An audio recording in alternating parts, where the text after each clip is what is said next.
Hello guys, welcome back. In this video I'm going to show you how you can easily find a block list on Facebook app.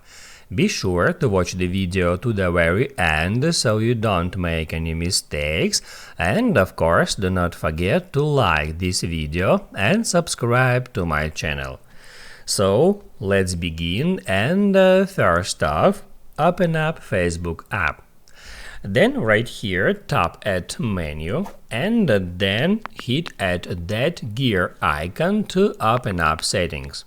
On settings, get into profile settings, and on that screen you can easily find this blocking setting. Just tap on that, and that will show you all users that you have ever blocked on Facebook.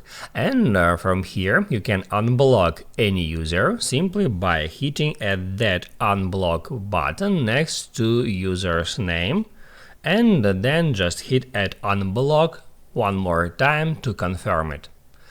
Now you can write down in the comments below if you have any questions about that tutorial, and also I recommend you to check out my Facebook tutorials playlist, which you can easily find in the description.